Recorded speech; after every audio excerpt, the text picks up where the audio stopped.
My name is Carol Rosen. In 1974, after being a sixth grade school teacher, I was introduced to the late Dr. Wernher von Braun, in the U.S., the father of rocketry. In my first meeting with him, during that first 3.5 hours, he said to me, "Carol, you will stop the weaponization of space." And I said, teachers don't stop until June. He said, "No, you have to understand, this is February, and we have to prevent the weaponization of space because there is a lie being told to everyone that the weaponization of space is now first being based upon the evil empire, the Russians. There are many enemies," he said, "against whom we're going to build this space-based weapon system. The first of whom was the Russians, which was existing at that time. Then there would be terrorists. Then there would be third world countries. Now we call them rogue nations or nations of concern. Then there would be asteroids." And then he would repeat to me over and over, "And the last card, the last card, the last card would be the extraterrestrial threat." Well, at the time, I kind of laughed when he said asteroids, and when he said extraterrestrials, I knew I wasn't going to deal with that subject. And now we hear on the news just today, this week, that they've slid in another enemy. Only this time we're going to protect our satellites. In other words, we have to have some reason to spend these trillions, to waste these dollars on a space-based weapon system, and they're all lies. This is a system, he told me, that would never protect anyone. Even back then, he talked about suitcase bombs. He talked about chemical, viral, bacterial, biological warfare, that these space-based weapons would never protect us against. And then he told me that, in fact, if you travel around the world, which I did after he died in 1977, I met with people in over 100 countries who were friends. They didn't want to build space-based weapons. I became a space and missile defense consultant. And I worked with people around the world. I became an advisor to the People's Republic of China. They don't want to build a space-based weapon system. And he told me back then that they didn't. He said, "Go to Russia. They're considered to be the enemy." I got on a plane by myself. When I got to Russia, I had a list of people that I had read out of the newspaper. Chernenko was in office then. He was the only one I didn't get a chance to meet. They introduced me to everyone when I got there. And when I got back, I said, "Oh my Lord, this man is telling the truth. There is no threat." And I've been waiting until this day for 27 years, and I'm expecting the spin to happen, because he also explained to me that as a military strategist, as a person who worked on the MX missile, which I did later, he said, "You will find that there is going to be a spin to find some enemy against whom we have to build space-based weapons." And now we should expect the spin, because he said part of the formula for the intelligence community is if they might have a weapon, then we have to consider that they do have these weapons. So now they do have these weapons, so now we have to build these weapon systems. And that's the formula, except that it's all based on a lie. And we have witnesses here who have told you that they can shut down our missile silos. They can stop a rocket going into space that's a test. We have witnesses here who have worked in the classified departments, who have the courage to come forward here to support what Wernher von Braun told me back in 1974 to 77.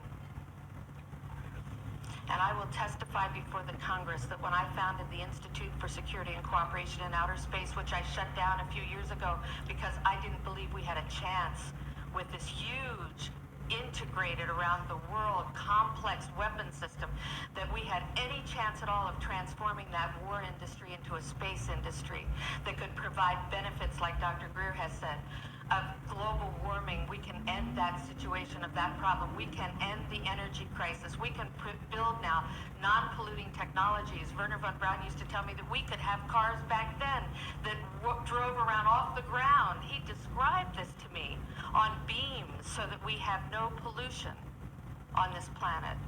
And we can solve the problems of the people that are urgent and potential, and the other animals and the other cultures on Earth and in space. And we can end the arms race without dislocating the industry jobs, without disrupting the economy, by transforming, Wernher von Braun told me, the war industry into a global cooperative space industry that will provide, he said, finally, more jobs and profits on this planet than during any hot or cold wartime, more products and services that can be applied directly to solving the problems of this planet. And we can have a whole planet now that lives in peace on Earth, with all the cultures on Earth, and with all the extraterrestrial cultures in space. And these are words that Wernher von Braun told me in 1974, and I will testify before the Congress under oath about everything I have said more. Thank you.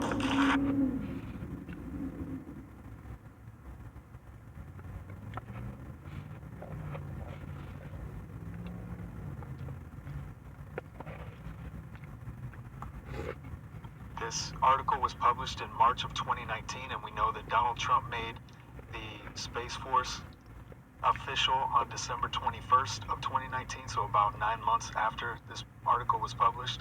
And we see the type of weaponry that they're going to have at their disposal, such as the rods of God, the tungsten rods, meteorites, molten metal cannons, and weaponized asteroids. And what have we been talking about lately? We've been revealing that they could possibly pull off a fake asteroid event by dropping nukes instead. And we know about the rods from God, the 20-foot telephone pole-sized tungsten rods that they can shoot down towards Earth, and it's gravity pulling it down. And we have molten metal cannons, which are weapons that will be used against other nations' space weapons. Then we have the weaponizing the asteroids, and it says this sounds far-fetched, but soon it may be technically possible for a major space power to deflect an asteroid onto its enemy.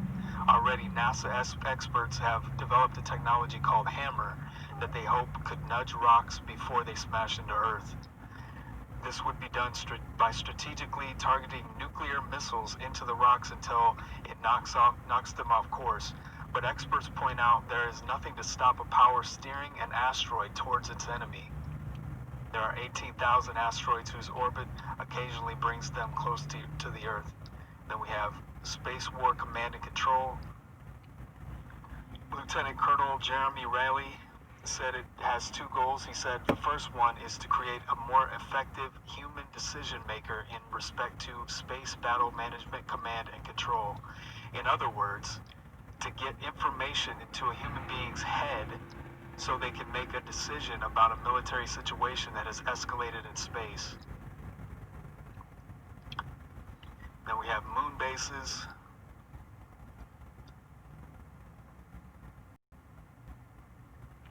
Then we have Big Brother in the sky. DARPA's attempt to be able to have complete coverage of the Earth and its orbit. Then we have Space Force ships. Rogue satellites. The Excalibur laser gun. Lasers and high-powered microwave gun systems could be fitted to spacecraft or satellite because they have the range. The U.S. is running a laser gun program called Excalibur. It uses electricity to emit lasers which can concentrate devastating energy rays on their targets.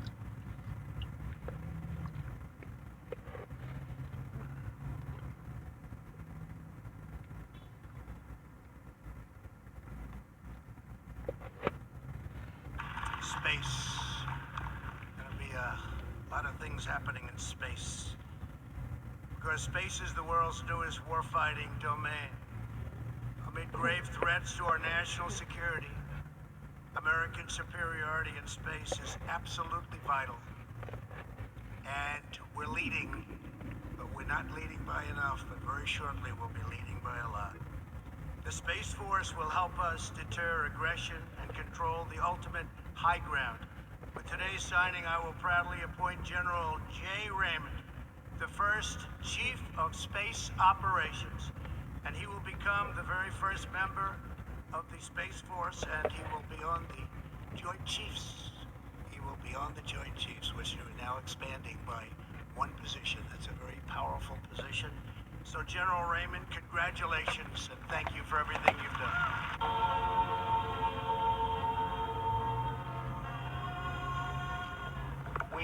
worked very hard on this, and it's so important from a defensive standpoint, from an offensive standpoint, from every standpoint there is. Let me just say it's a very historic moment. The United States has been a spacefaring nation for decades, but we know that our adversaries in the last several years have weaponized space. They've made it a war-fighting domain. And so with the establishment of Space Force and the establishment of Space Command, the United States is now doing what it needs to do to protect our assets in space and to ensure that space remains the heavens by which we not only protect America, but we sustain our economy, we sustain our commercial capabilities, we sustain Americans' way of life. Very, very great honor. It's a great honor. That's a beautiful flag, kid. Roger, hold that up so they can see. That's really beautiful. Wow. That's a big day. That's a big day. Can somebody find the logo? So the delta in the middle is a symbol that the space community has used for years and years and years. The North Star signifies our core value, our guiding light, if you will. And the orbit around the globe signifies the space capabilities that fuel our American way of life and our American way of war. I'm going to do this for Roger. Here, Roger. Please don't put this on eBay tonight.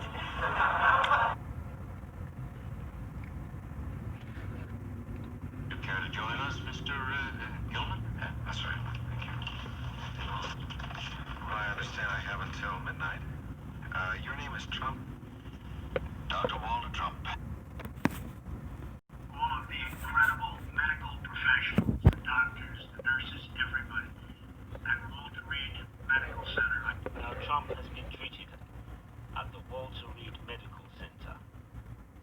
Now, this television program was made in 1958. It's about the end of the world, and it has a character called Walter Trump. Dr. Walter Trump, who's some kind of magician who predicts the end of the world. Now, watch this. Well, how do you figure that the world is going to end? Well, that's really quite simple. According to my calculations, tonight, November 14th, the Earth will either collide with or come into close proximity to a comet. In any event, the outcome will be disaster. A cosmic explosion will end all. But the end may come by other means. How do you see it? By means of this. Uncounted millions of these. This is a meteorite. Iron ore from out of space. They will rain on the Earth like pepper on an egg. Each one red hot, traveling at speeds in excess of millions of miles an hour. Molded by their passage into unstoppable bullets. But, you can stop them, huh? I can, sir. And I will. See, they are drawn to the Earth by a force that we call gravity. I have discovered how to repel that force. By doing that, I can save this town. Well, how? By means of a force repeller. Do you sell these force repellers? You have a very suspicious mind. So there you have it.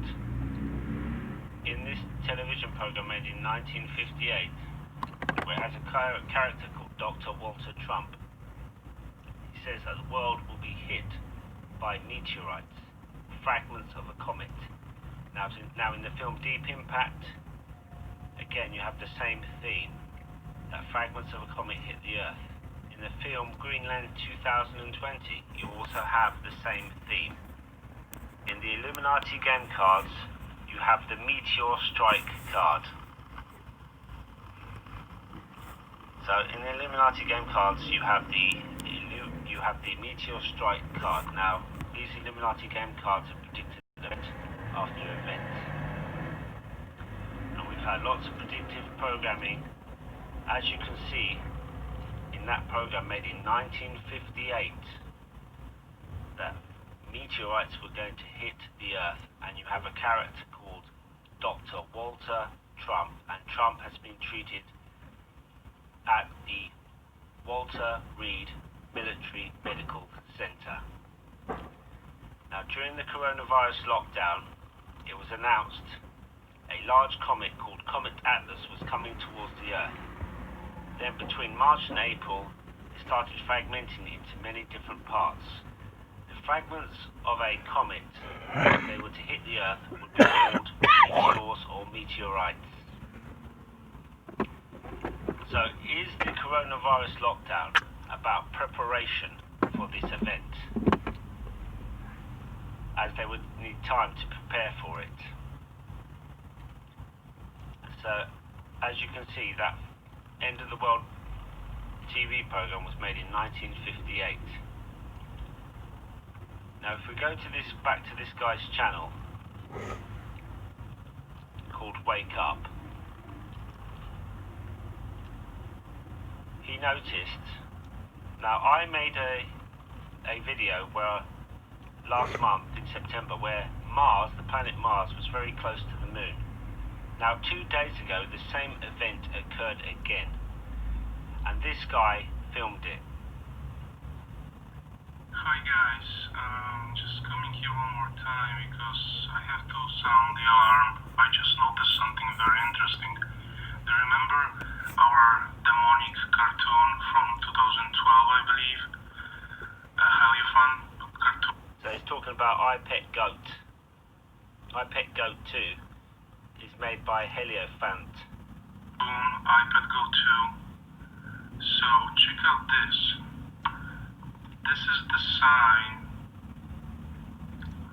how they write Heliofant, and this is a photo that I've done 10:37 Eastern. So 2 days ago you had the moon and you had Mars right next to the moon. Unfortunately in England it's been raining a lot, so we couldn't see it. But last month the same thing happened. But 2 days ago it was even brighter, but we couldn't see it from England, okay? So I actually did a video last month showing you it. Now it looks remarkably similar, position of Mars to the moon, to the Heliofant title in the film I Pet Goat 2, which also has meteorites and predicts the end of the world.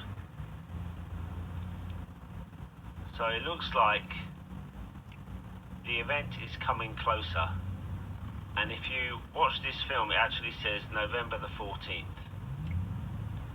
Okay, this magazine called The Economist, which is owned by the Rothschilds, and they had a cover called The Next Catastrophe. Let's have a look at it. Now here we have the cover, and you have a clock in the shape of an all-seeing eye. The clock represents Saturn, the god of time. You have the coronavirus here. You have a nuclear explosion here, similar to the Beirut explosion. You have a solar mass ejection. You have global warming, you have volcano, and you have a pig swine flu. Now here you actually have an asteroid or a fragment of a comet going towards the Earth. And the Rothschilds have released several other Economist covers which show an asteroid or a comet coming towards the Earth. So in this magazine called The Next Catastrophe and How to Survive It, they show an asteroid or a comet or a fragment of one called a meteorite or meteor coming towards the Earth. We have the Illuminati game cards with the Meteor Strike card. So the Illuminati games cards have predicted event after event. Now listen to this speech by Boris Johnson and listen to the coded message he gives. So he's going to give a coded message on, and just listen to it here. But because after 12 years of relative anemia, we need to lift the trend rate of growth. We need to lift people's incomes, not just go back to where we were. And it's clear from COVID that we need the economic robustness to deal with whatever the next cosmic spanner may be hurtling towards us in the dark. And did you hear that? We have to deal with the next catastrophe, which is a cosmic spanner hurtling towards us in the dark. Cosmic means space. And of course, a meteorite hurtles towards the Earth. So in my videos, I've shown how there's been lots of predictive programming on films like Deep Impact, Greenland 2020, and in the media that an asteroid or fragments of a comet are going to hit the Earth. And here we have Boris Johnson given a hidden code that the next catastrophe will be something cosmic. Listen to this. People's incomes, not just go back to where we were. And it's clear from COVID that we need the economic robustness to deal with whatever the next cosmic spanner may be hurtling towards us in the dark. And the only way to ensure true resilience and long-term prosperity is to raise the overall productivity. There you go.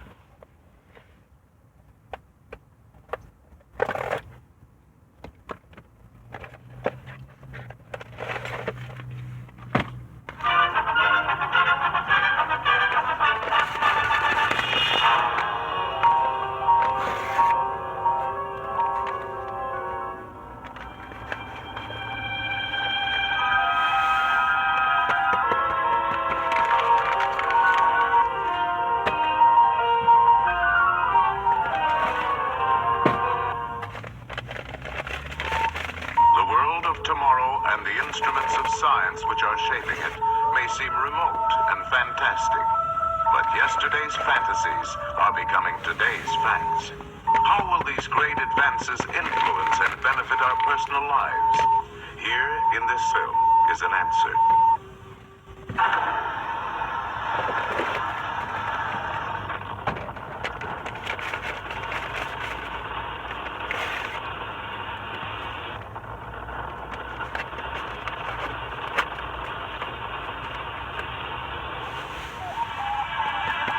Sweeping through an eternal vacuum, through blazing heat and bitter cold, exposed to mysterious radiation, man-made satellites circle the Earth.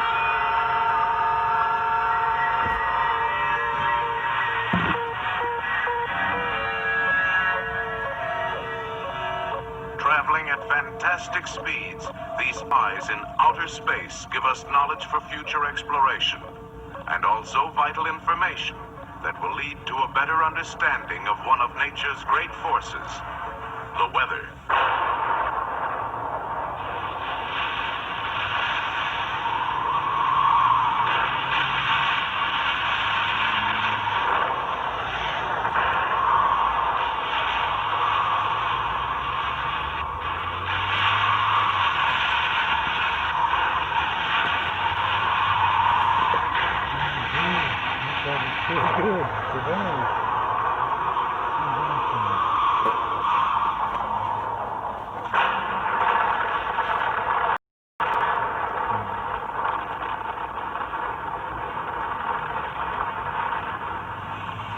With awesome violence and destruction, the weather is one of man's oldest and mightiest adversaries. But in its ever-changing moods, the weather brings us beauty. The weather gives us our daily bread. The weather makes possible all living things. And the weather certainly influences our daily lives.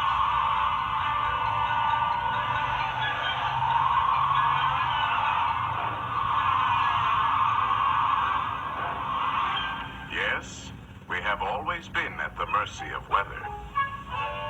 When the weather is nice, we are happy. If the weather is hot and muggy, we tend to be frustrated, irritable, and even criminal. But if the fog rolls in, we are apt to be depressed. Thunderstorms cause fear and apprehension. Icy winds and snow seem to slow us down. In trying to predict these capricious changes in weather, we sometimes resort to rather questionable weather forecasting devices, such as an almanac, a crystal ball, a gouty leg, and the law of average.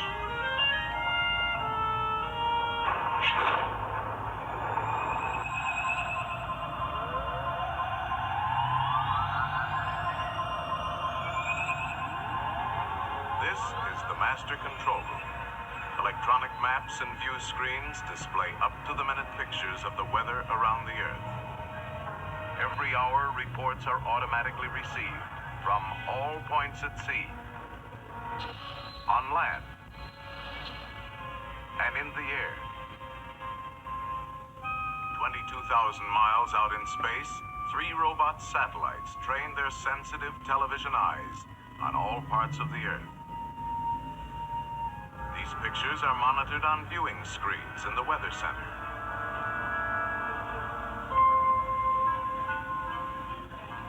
Here in the computing room, electronic machines digest the constant flood of information received from all stations. This is then translated into an ever-changing diagram of the Earth's weather. Forecasts for every sector of the globe are made months in advance. Prediction charts have indicated that a powerful hurricane will begin forming today in the Atlantic Ocean.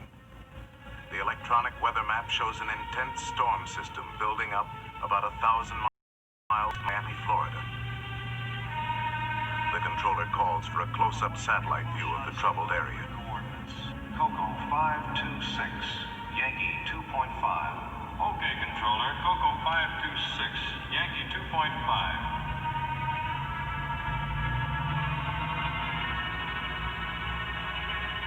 The characteristic swirling clouds of the hurricane are beginning to form. At sea, the waves anticipate the violence to come. The controller calls for a last-minute prediction of the hurricane's path.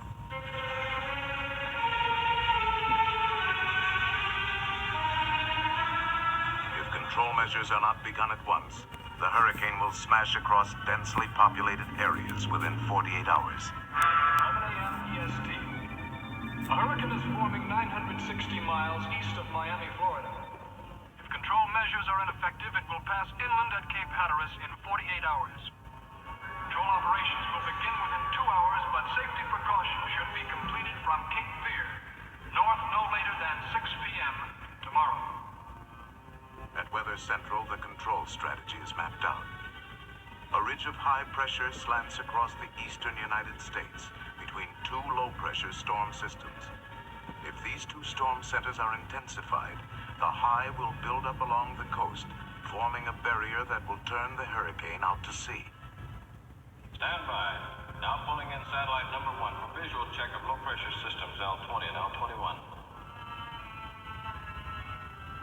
The operator brings the satellite into focus on the 2 storms. One centered over Kansas, the other over Labrador. Changing to northeastern low, L21.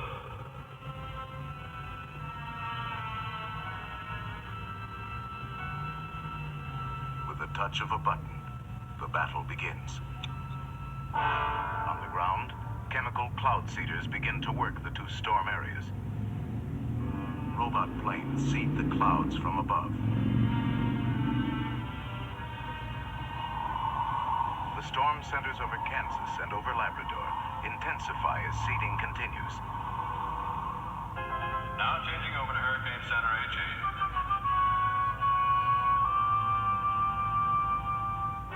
The fury of the hurricane mounts as 100-mile-an-hour winds lash the sea to a foaming frenzy.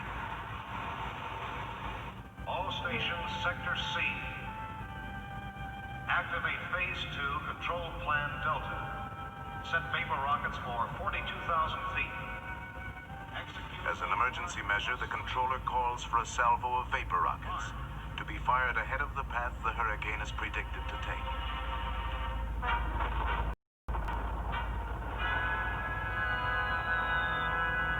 These artificial clouds will block the sun from evaporating more water to feed the hurricane.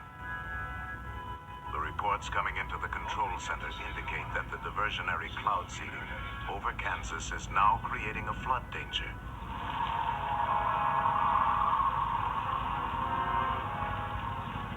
Specially equipped robot aircraft are dispatched immediately to release a high concentration of cloud seeding material into the fringes of the storm. Heavier seeding from the ground also helps to subdue the rain by spreading it over a wider area. The controller calls for another view of the hurricane, which has now moved closer to the coast.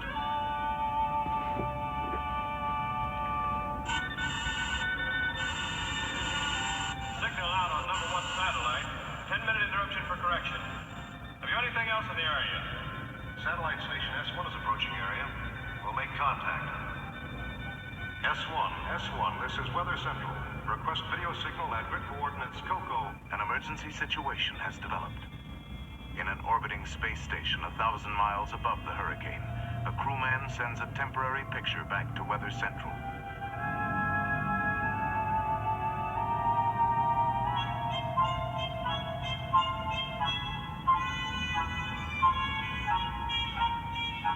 Okay, S1, your video is R5S5. Thank you.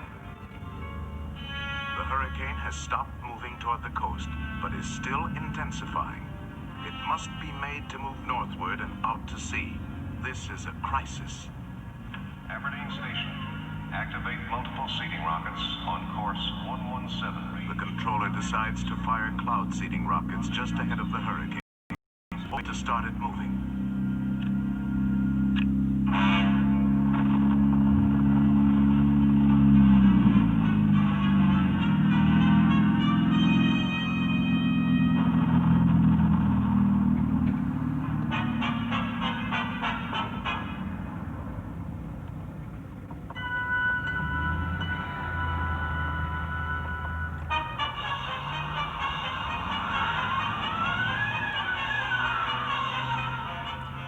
Slowly, the hurricane begins to shift. All available forces have been brought into play. Now we can only watch and wait.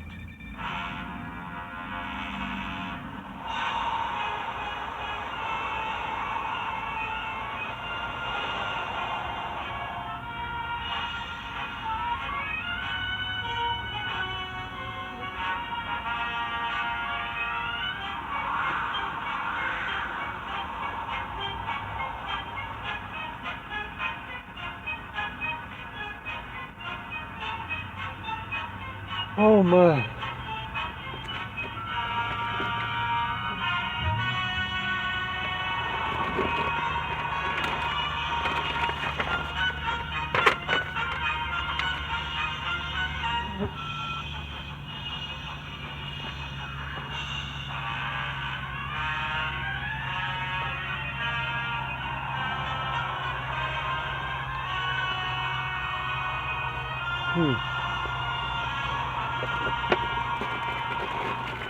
Hours of tension, turning point is reached. Latest reports indicate the control strategy is successful. At last, the high pressure ridge has settled along the coast, forming an invisible wall of safety.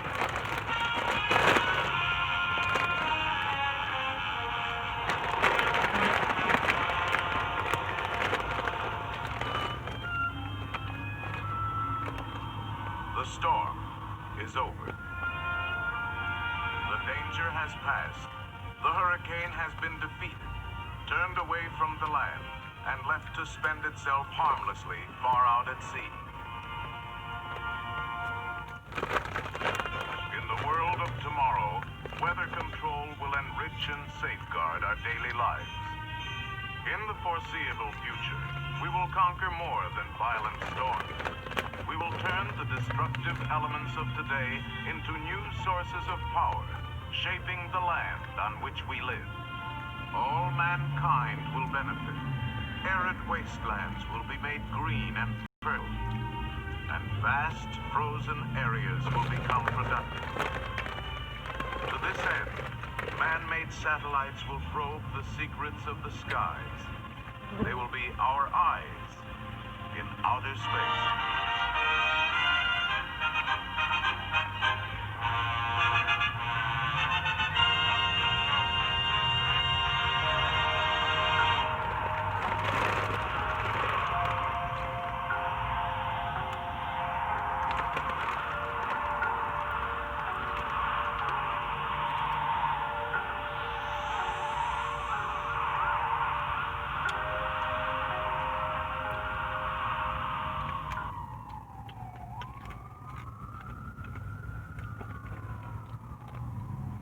go over the name of this document and what you'll find and why you need to know about this information.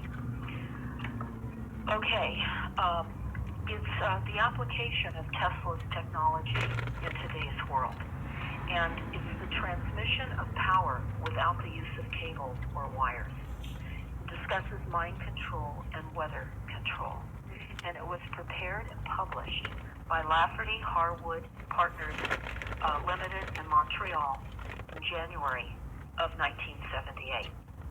And this is the report in the format in which we received it.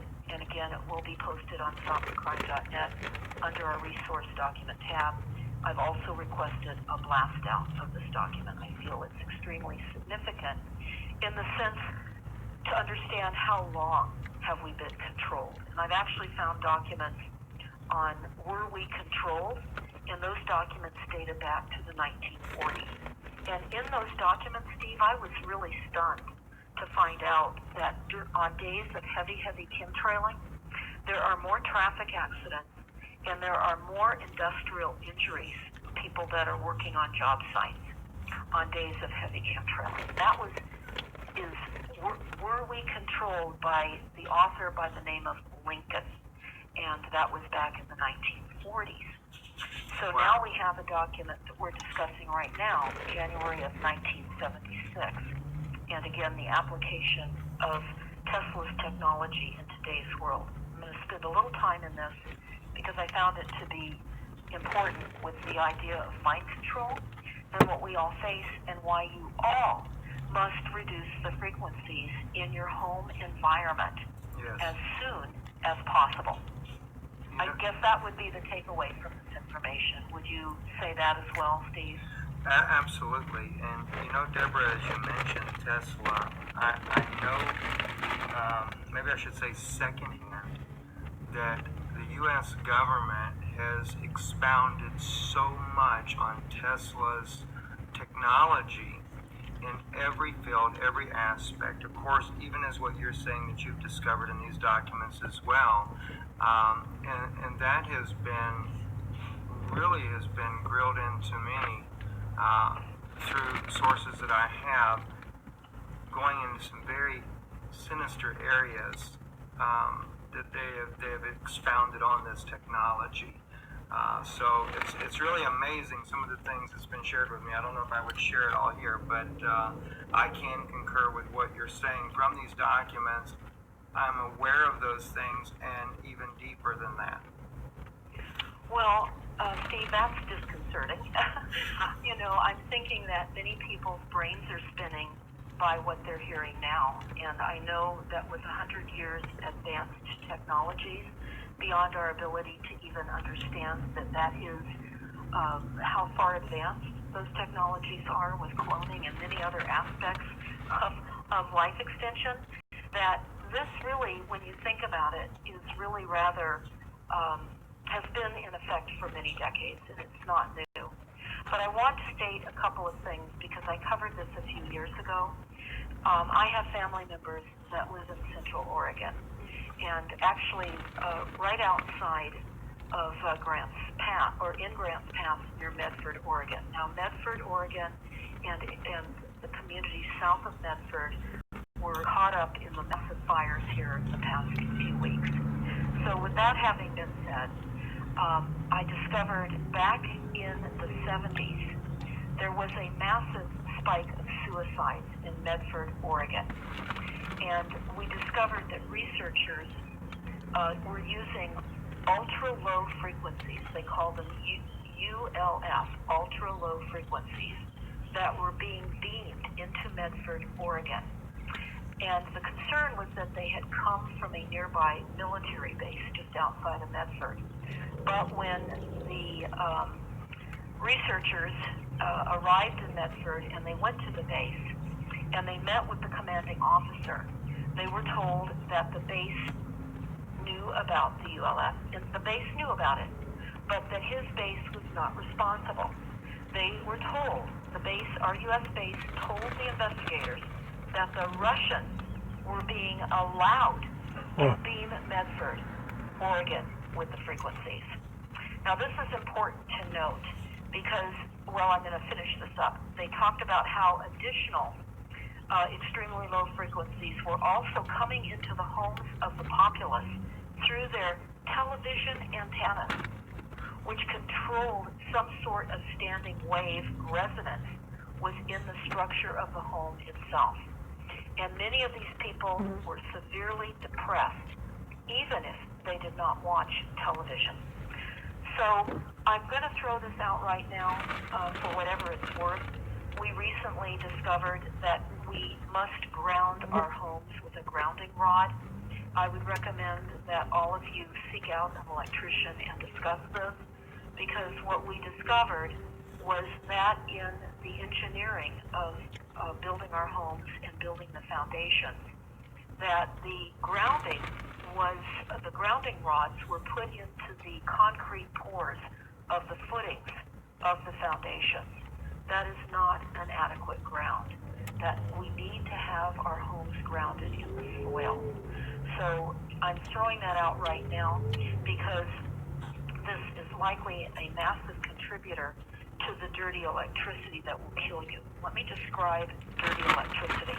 Now again, these are things you can do yourself, things you can implement to reduce the frequencies in your home, and things that I would suggest you do immediately. So what is dirty electricity? Well, it is electrical pollution, and it's not something, of course, that you'll see. You can't smell it. You can't taste it. Well, some people do. They have a bad taste in their mouth from an overload of frequencies. You can't touch it, and yet it has become the greatest polluting element in the Earth's environment. One of the greatest, I would say, polluting elements in the Earth's environment. Now, Dr. Sam Milham, M-I-L-H-A-M, is a scientist, and he's also a whistleblower. And he has discussed dirty electricity, and here's a quote that he says: "This is an industry cover-up of the toxic facts by electric utility companies, the cell phone industry, public utility commissions, state health departments, and the FDA. Discusses how, and you all need to understand that the basic frequency on the power lines of the electrical power delivered to your homes and other buildings has now been increased with an added higher frequency polluting electrical voltage and currents, delivering higher frequency power into the wiring and into the devices in your homes, offices, and into our schools. Children are getting very sick. People in office buildings also getting cancers and becoming very ill. Dirty electricity does not need a direct wire connection. It connects through the air, traveling into the human body from the wires that carry the power. And once in the human body, the high frequencies cause cancer and many other diseases. And this would include smart meters in your home and cell towers. You can do antennasearch.com or celltowersearch.com and find out where hidden cell towers are in your area. Cell phone chargers are a culprit for this. Hand-free phone handsets should not be used. You should have the connected curly Q wire from your handset to your phone. Do not use hand-free phones. We've tested the EMF from hands-free phones, and it is just almost on par with the danger of cell phones. So the computers, you have to make sure your computers are hardwired. Even copiers are a few of the common sources of dirty electricity. And dirty electricity is damaging the entire human population. So we've discussed this. We've given you some ideas on what you can do to mitigate some of that. I'm going to add a few more things now. Do not sleep on wire box spring mattresses because the dirty electricity goes into all metal. If you're looking to have teeth replacement, do not have the metal post. Those are all antennas in your mouth. Just like the amalgam fillings are dangerous, they're antennas in your mouth. If you have amalgam fillings and you're feeling that pain when you bite a piece of aluminum foil, well, that's amalgam filling reaction. And you may want to consider having those removed as long as you are considering removing the other aspects of frequencies in your home. It is quite an expensive procedure, and you have to go to special dentists that are set up to remove amalgam fillings. So I can tell you that many of the effects of the pulsed microwave radiations, I'm going to go over a few of that now, and you can download our symptom list from stopthecrime.net and carry this around with you. I'm going to go over some of what is happening to all of us. Many of what you're going to hear me discuss is what the COVID symptoms are. I want to throw one more thing in right now. This just came into California right now, where we have been told in California that as various counties are considered some of the lockdowns loosened up and where some more of the businesses might be allowed to resume their businesses, it's now contingent upon the disadvantaged populations that their COVID spikes are on par with the rest of the equality. They want equity, even equity throughout all groups. So what is happening now here in our county? We have a large Hispanic community which has a higher COVID, presumably, a higher pandemic rate than the other areas. They're going to not allow the entire county to open until the Hispanic area is now reduced with COVID spikes. Now, I will tell you, the Hispanic communities and the lower income communities have been given free cell phones.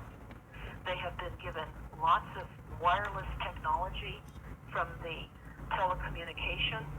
Schools are given wireless technology. There are many cell phone towers. They're deploying 5G to all cells in all the schools, along with all the smart meters that exist already. Many schools are so financially strapped that they have cell phone towers in their play yards with the schools. I have a friend whose son died in San Diego, California, as a result of having classes at the San Diego State next to an enormous cell phone tower. And his face was red, and they lived in Colorado, and the mom just thought that he was getting a nice sunburn from living in San Diego near the coast. No, he was being cooked by frequencies. He died about a year or so later after complaining to his mother and to his parents that he could not study any longer. He was just unable to concentrate. So what are some of the effects of some of these pulsed microwave frequencies? We can get heartbeat, beat, rhythm disparities, sleep pattern disparities,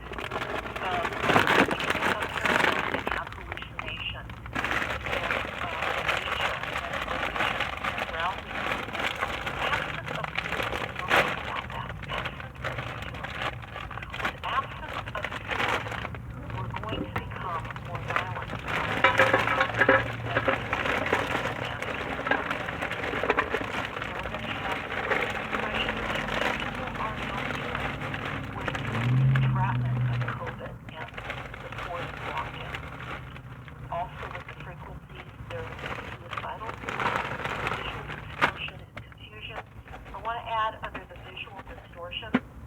The Department of Energy is a Rothschild International Banker corporation and a business. It is the Department of Energy is requiring all of us to eliminate our original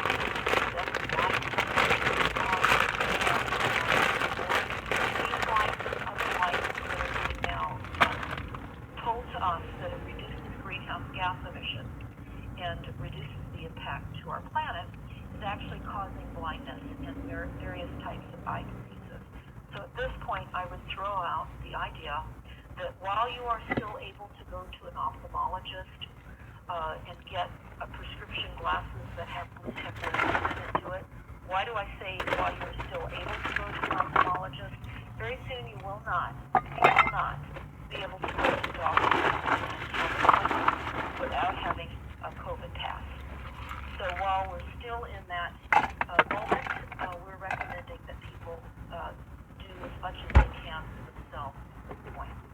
Also, the frequencies really prevent our ability to relax. We don't feel well, and we feel basically unhappy. People become more angry. We're seeing that. Manic behavior, problems with movement, flashes. Some people experience loss of appetite.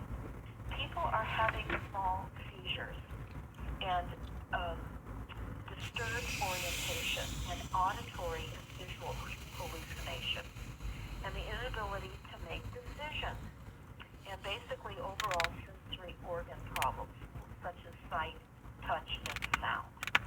Basic confusion, flickering, flashing of lights, drowsiness, mania and hyperactivity, and anxiety, and again, sleep disturbances.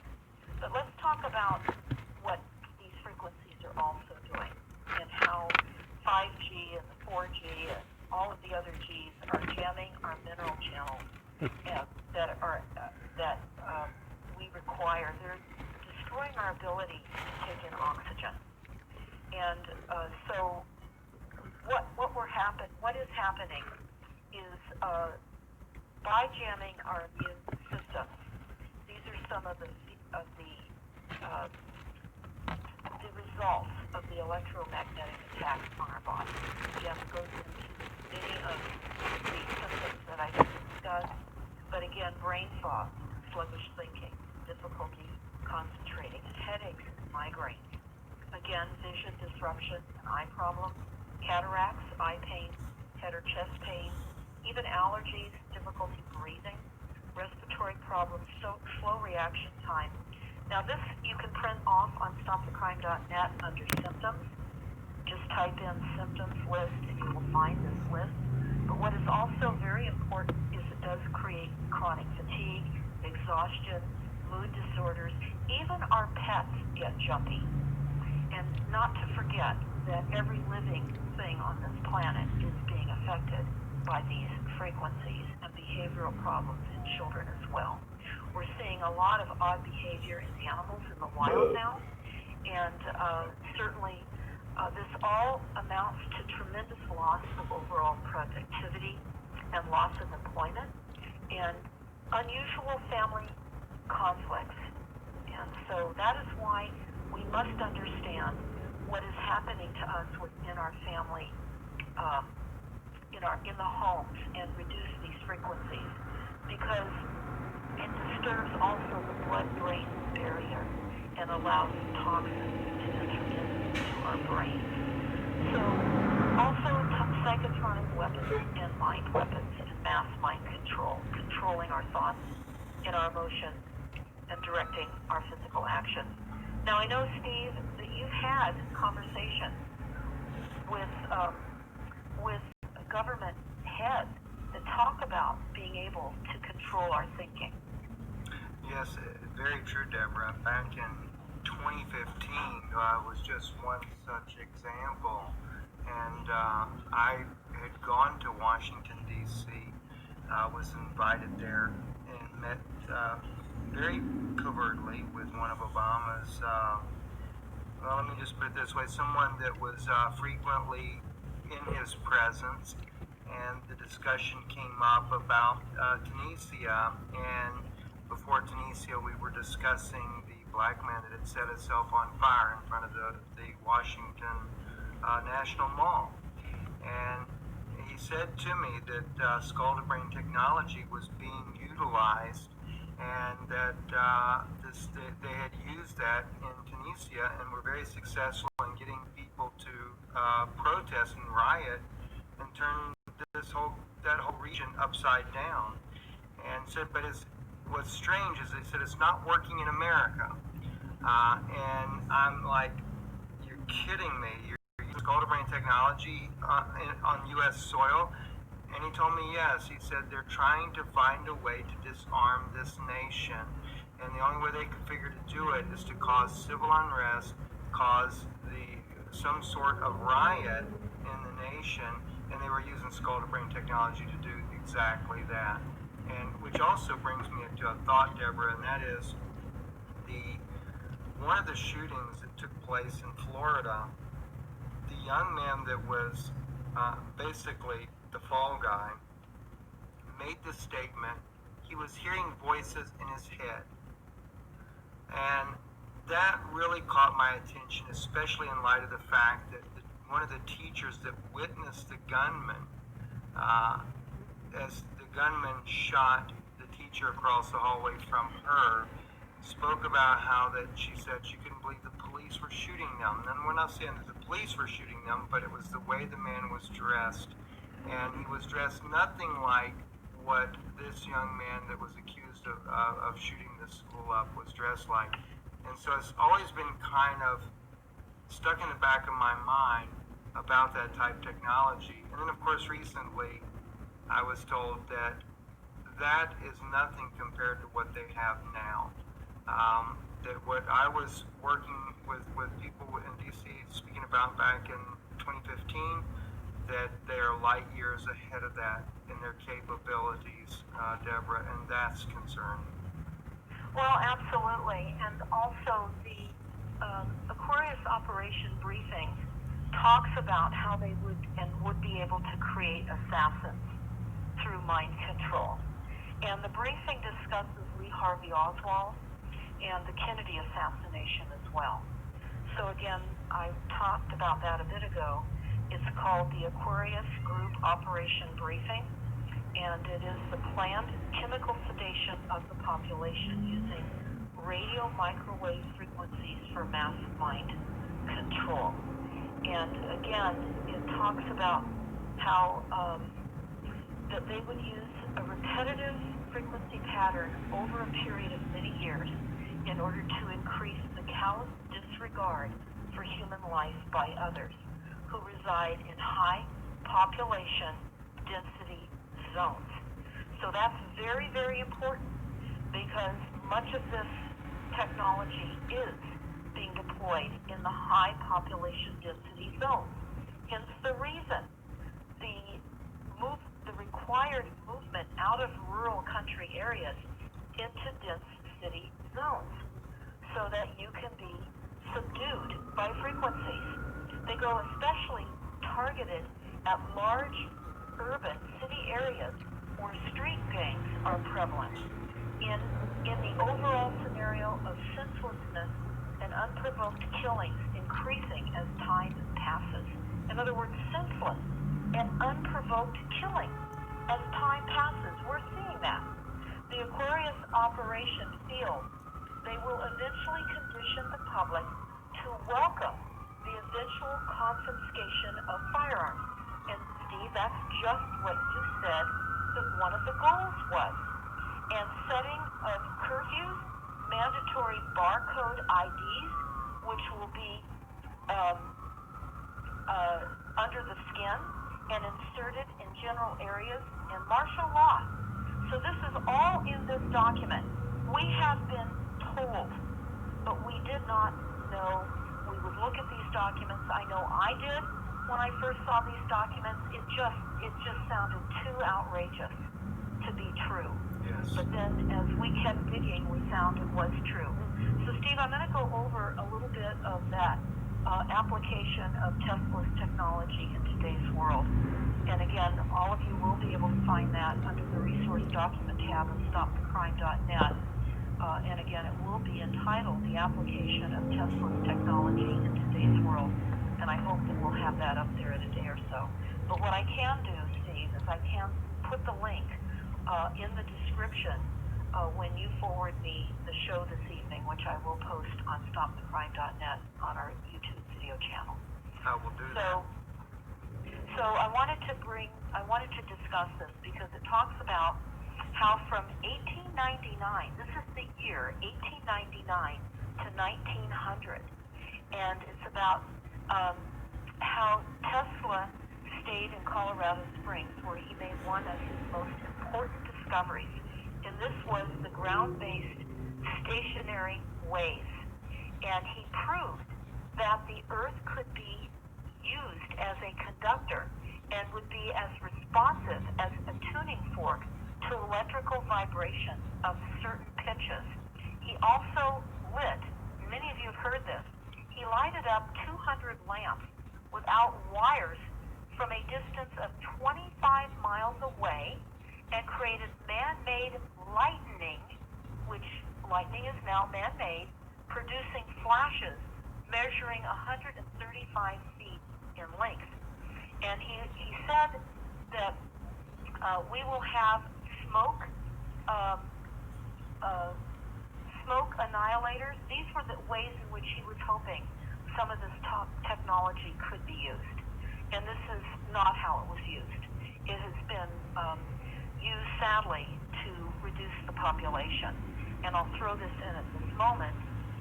That is why all of you should take very seriously any and all recommendations to reduce the frequencies in your environment.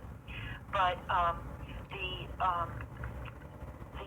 document, the Deagle.com document that I talk about, is planning to reduce the population in the United States and in other industrialized areas in the world, but in the United States, 84 to 85% by the year 2025. The main couple of reasons that they state that the reductions will occur will be through suicide and forced relocations. And that would be with people potentially being forced to relocate, and it's just too traumatic emotionally. But we know that it is going to be increased frequencies. So he talks about how they would have smoke annihilators, dust absorbers, sterilizers of water, air, and food and clothing, and it will become next to impossible to contract disease germs.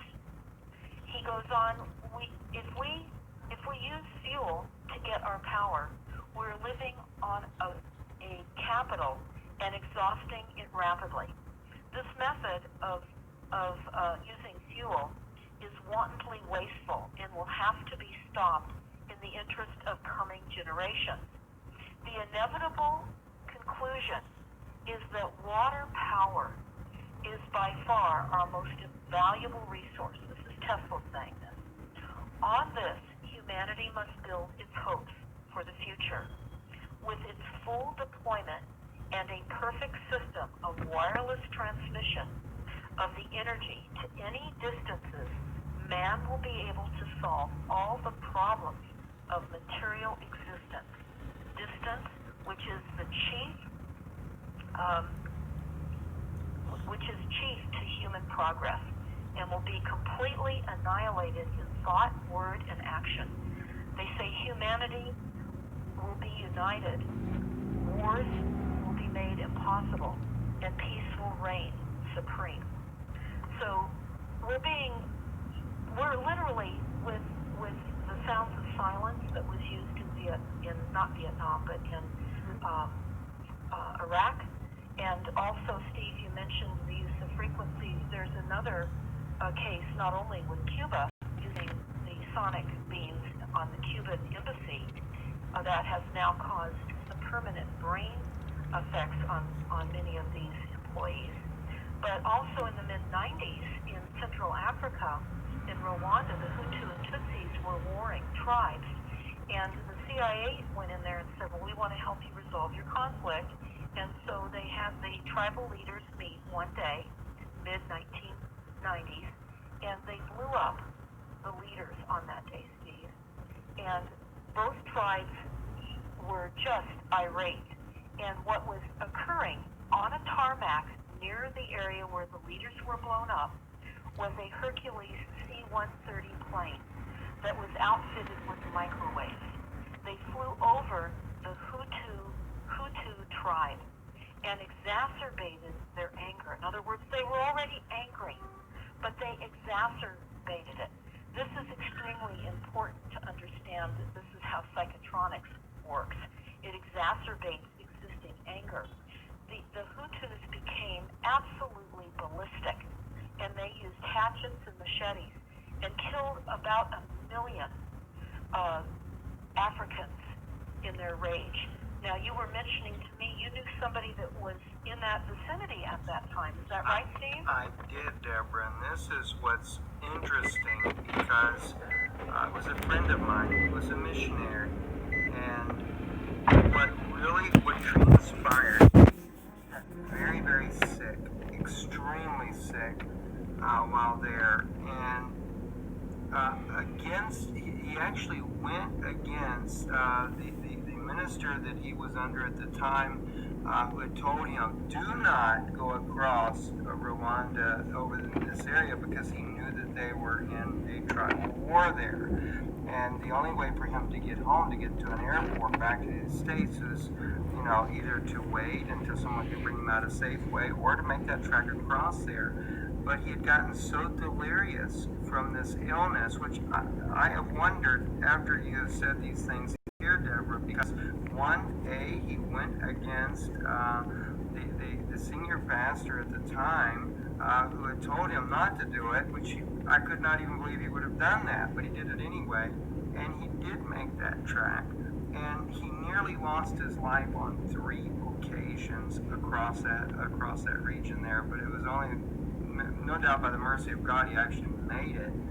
But knowing now what was going on, it might explain even the illness that he was going through that was so exacerbated, or even the fact that he was willing to go against the very pastor that was over the church that oversaw his missionary trip there.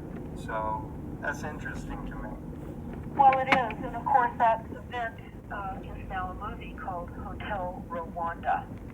So for those of you that were not familiar with what happened in Africa and what the United States and I don't know who else was involved. I understand the CIA was culpable in this situation.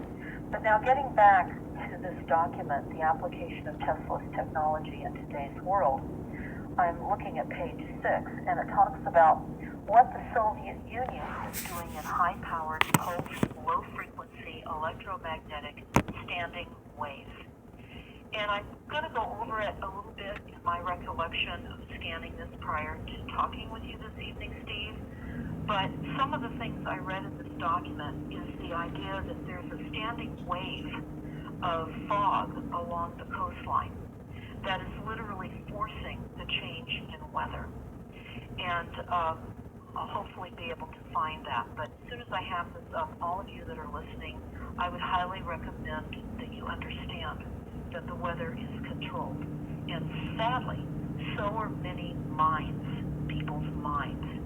We're going to have to become much more tolerant, much more aware of people that are being attacked, because when I've interviewed so many targeted individuals over the years and have asked them, what can we do for you? Those of us that aren't recognizing that we're targeted, which sadly most people are, and they just don't see it, but what could we do for you?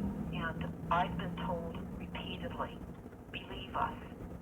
So I'm going to be asking all of you to believe what you're hearing and absorb what you're hearing and take action. Empower yourself with many of the recommendations that you're hearing on the program this evening with Steve and I.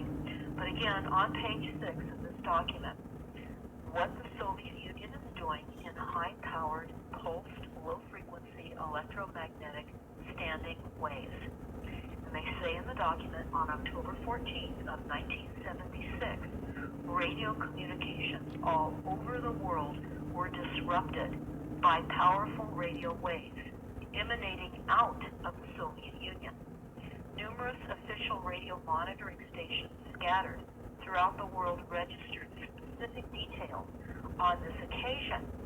Subsequently, these signals reappeared sometimes a very low frequency, those would be the ULF, ultra low frequencies, and sometimes very high frequencies, and at irregular intervals for irregular lengths of time.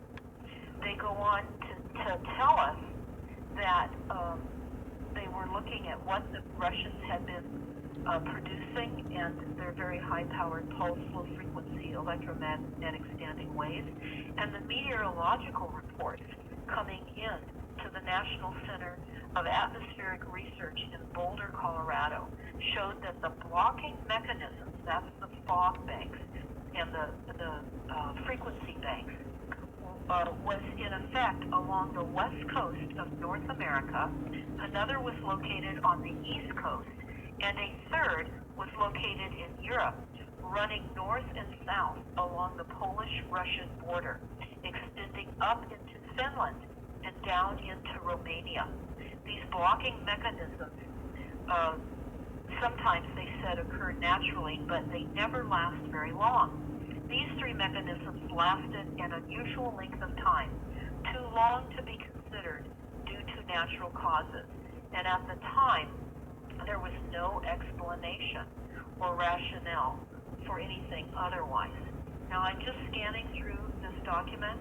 I'm not going to be going over it thoroughly, but they talk about the standing waves with which the cloud bank off the Pacific coast was associated, persisted throughout December and into the new year. Now remember, this document was produced in January of 1978. I'm not sure of the time frame that they speak of right here, but it was a cloud bank off the Pacific coast, and it persisted through December into the new year.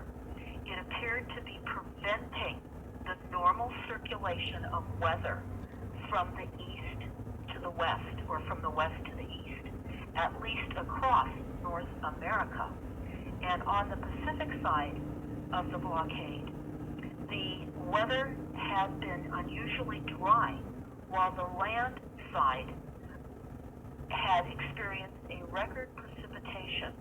With the normal circulation of the atmosphere blocked, the vortex has wandered further south than is normal at that time of the year and appears to be controlling North America's weather.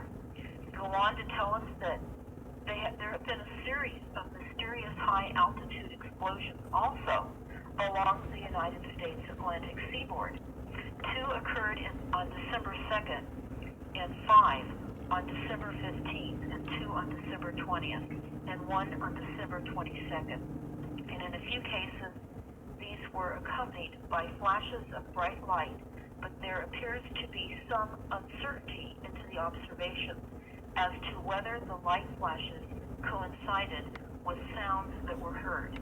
They go on to tell us that the Office of Science and Technology in the United States government concerned as to the cause of the nature of these explosions. They go on to talk about how President Carter called for a full report, and then this is what was said in the New York Times. The following is an excerpt from the report in the New York Times dated December 23rd of 1977. 3 weeks of mysterious blasts along the eastern seaboard have led scientists to explore a number of explanations, but all they seem to agree on is that the blasts are strong and atmospheric, originating tens of miles offshore. The latest booms were heard yesterday morning off the Carolinas and Wednesday night off of the New Jersey coast.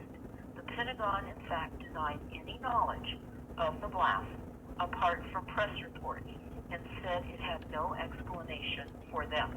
Now let's be very clear. All branches of the government do not acknowledge weather control. It's unacknowledged. Also is the enormous effects of mind control frequencies that we are now all being confronted with. It is unacknowledged. And for the billions of people that are directly targeted, and for all of you that are soon to be targeted, these events are unacknowledged. And you will not find them in your newspapers or your magazines. You will not find this information. So they go on page 13 of this document, electromagnetic fields and the human brain. They talk about among the 150 different applications outlined by Nikola Tesla were the worldwide transmission of speech, the worldwide transmission of telegraph, the transmission of electrical power over great distances, the generation of death rays, the generation of a curtain of charged particles, the ability to modify weather patterns, the generation of isolated electrical plasma, fireballs, and man-made lightning. goes on to say, for more than 40 years, reports have been written, experiments have been conducted, and observations recorded on the effects of electrical fields upon the mental faculties of the human beings, as well as strong pulsating saturation of electrical fields pulsating within the frequency range of alpha and or beta rhythms of the human brain can interfere with the psychological functioning of the mind and produce devastating psychological effects in most people. Most people. Now think about Big Pharma and the benefits of these hidden attacks on us. Think about all the psychiatrists and the pharmaceuticals and the psych drugs that are being used on people that are actually being hit with frequencies. Just think about that. Based on these observations in this report, they're saying that there has been considerable serious investigation of the use of powerful radio transmission as a mass psychological weapon in the arsenal of modern warfare. A Pentagon Defense Intelligence Agency classified report put parts of which have been released into the public domain states that Soviet researchers have found that people exposed to low-level microwave radiation experience more neurological and cardiovascular and hemodynamic disturbances than do their unexposed counterparts. Now, Steve, I could go on and on. This is a document that, of course, was put before us in January of 1978. I've gone over a number of documents. You and I have discussed what we know has happened worldwide with frequencies. You and I have also discussed what is happening worldwide with weather events. Now let's talk about the goals of mass forced population relocations as a result of the weather events that we're facing and the blackouts. And I've covered, again, I said earlier in the show, Steve, that Yana and I covered what will be happening with the blackouts. I just want to not scare people. This is not to create fear. It's just to create an understanding of reality. That's right. We have a lot of brains here that are listening right now. We can come up with ways in which we can potentially shield ourselves from this. But those brains won't be able to be utilized if they don't understand we have this need. Wouldn't you agree? I do agree. And one thing, Deborah, that I'm actually working on in the background that I haven't spoken about publicly yet is Israel getting ready to release their Messiah figure. And I actually have a quote directly from their Messiah figure that talks about that they are moving towards a new era of technology. And he actually says an entire kingdom, which is the third house of the kingdom of Israel. That's scary in itself, Deborah, especially knowing that they're using technology to destroy lives and everything else that you could possibly imagine. Technology is the most wicked and evil thing that you could have. And yet Israel is about to reveal their Messiah. I even know who it is already. And that's a direct quote written in one of his own documents. So have you released who that person is, or shall you discuss that on another program? I have not released who it is, but I will say this much on this program here because I'm still working on some of the details because I have to translate the Hebrew on all of this. But he is a former elite naval officer. I knew he was a former commander in the Israeli military, but I did not know that he was in the Israeli Navy. And it's going to be very interesting because he's not someone that anyone would know. And he is expected to be, from what I have been told already, he's expected to be released, going to be released in a documentary in Israel. Israelis don't even know about this yet, but they're going to release a documentary about this man. And I know that he's been meeting with rabbis. They have been vetting him, so to speak, to make sure that he is who he claims to be. But there was something that happened to him. All I can say is that something happened to him that caused him to become like super brained person. But you know, Deborah, I know that there's, from some of the inside intel I know in Israel, they've spoke about how that they're trying to merge AI with human beings. So I don't know if he was part of that experiment or not. That's just speculative. I have no idea. Well, that's interesting because we know about super soldiers, we know about the deep underground bases and all of the types of experimenting that are not only happening underground, but certainly I know of ships that are in international waters that are experimenting on human beings for literally mixing blood with humans and animals and embryos, etc. In fact, for many of you that are listening, if you have not watched this YouTube, I would recommend it. I saw this years ago, but it does show the extreme strength that can occur when there has been government intervention with human bodies. And that YouTube is called Madness in the Fast Lane. Madness in the Fast Lane. And this was a while ago. It happened in the United Kingdom on a motorway, which of course would be our freeways, our highways. And there were two women that were caught on video cam walking in the roadway during heavy traffic that were not to have been there. And you will watch what happens when they are when the police are trying to get them off the motorway. It is unbelievable. Again, madness in the fast lane. I want to talk about this too because there are many people that sadly believe that they can relocate, they can run and hide, they won't be spotted, but we have surveillance all over the world through satellites, and certainly surveillance over America is ongoing and it's covert. And I recently discovered that a three-letter alphabet agency, starting with an F, and it has a middle letter of a B and the ending letter of an I, conducted aerial surveillance of Black Lives Matter protests in D.C., where they tracked and monitored and traced and targeted people. And why I thought this information was outrageous is you're going to hear about it right now. Because these technologies, and many of you know, are being used for crowd control, and we are the crowd. And history repeats itself because I mentioned earlier the sound of silence and also the voice of God operations and many other operations of mind control that were used in the Iraq War.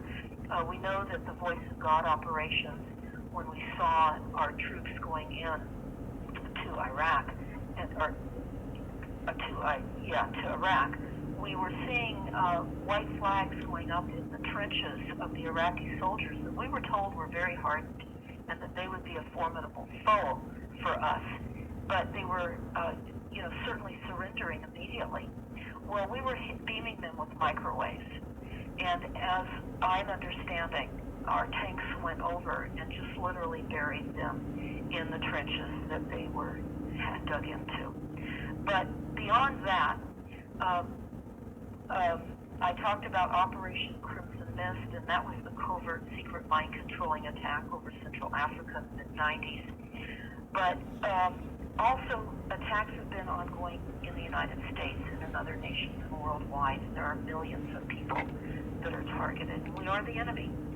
And what this document reveals is how there was a very advanced spy plane to watch various Black Lives Matter protests and other protests.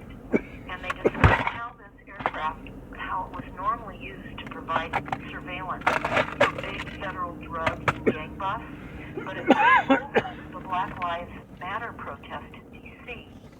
earlier this month, and as well as over the Baltimore during the protest following Freddie Gray's death. And on Monday, June 1st of 2020, just hours after the federal police used tear gas and batons to clear protesters in front of the White House for President Trump's religious photo op, a Cessna Citation, this is what it's called, it's a Cessna, it's a plane, it's called Cessna Citation Jet, took off from a regional airport in Virginia, and it flew a 7-mile circle above central Washington, D.C., surveilling the protest, flight tracking records show. And they talk about how the aircraft is a spy plane operated by that 3-letter alphabet agency, fitted with sophisticated cameras for long-range, persistent video surveillance, day or night. And it's repeated its late-night circling around the city as protesters continued the following 2 nights. And they go on to say the notion of a First Amendment is an illusion. Obviously, this reporter that discussed this it's from BuzzFeed News.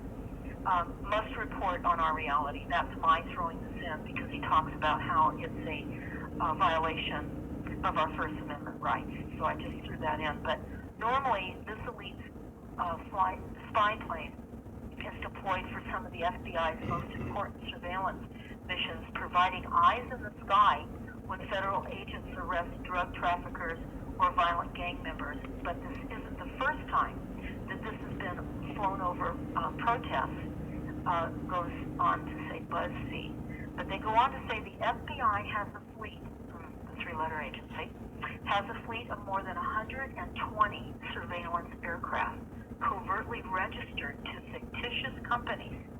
And in 2006, BuzzFeed News analyzed more than 4 months of flights by these planes. And they used the planes to follow terrorists, spies, and serious criminals. But what I found was they're fitted with video cameras, and on the firm's website they talk about that. And the plane now carries a Wescam, W-E-S-C-A-M, MX-20 steerable camera turret, described by the manufacturer as ideal for high-altitude persistent surveillance. It can monitor targets day and night, see through the haze, and provide infrared thermal imaging. And the planes also not only carry the cameras, but they fly at altitudes at about 5,000 feet so that they can't be spotted easily from the ground. But it's deployed across our entire country, and it often circles targets at altitudes of 15,000 feet or more. And during the flights above Washington, D.C. in early June, it flew between 13,000 and 17,500 feet. But they're using, and I found this to be very interesting, about how our cell phones are being used by this type of overhead aerial surveillance and tracking. But it says that, let's see if I can find this quickly. It talks about how the Cessna Citations identity was masked on public flight tracking websites, but from the Flight Trader 24 data, BuzzFeed News have been able to confirm that the same plane that flew over the Black Lives Matter protest in D.C. in June following the George Floyd's death, which is kind of questionable, also conducted surveillance in Baltimore after Freddie Gray was killed. But they're using our cell phones, and they can track and monitor individuals from these spy planes. So it's very important to understand how your cell phones are being used. And for many of you, your cell phones are tracking you in large groups if you go into the market or wherever you may be. And should someone be identified as having COVID, you will be tracked, traced, and caught up with, and be forced to have whatever a COVID requirement is available at that time, be it a test or be it the vaccination, which we're being promised by Warp Speed to have the vaccinations available by the end of the year, so they're saying. But there's much objection to that. There seems to be a lot of debate between the CDC and the WHO and the position that our country is taking with the accessibility of this poisonous, potentially deadly, dehumanizing vaccination. But having said that, Steve. As I said earlier at the start of the show, we're still in a active fire zone right now. We have had toxic smoke now for a couple of months because we've had continued fires. We're only midway through the fire season. And for those of you right now that are staring down these horrible hurricanes that are coming down upon you, just understand these are all part of the weapon systems. Also understand that not only are they using technologies overhead, as Steve was saying, there are technologies 100 years in advance of our ability to even know what they have capabilities of. But there are technologies that are being used in the ocean to create storm surge. One of the ways... And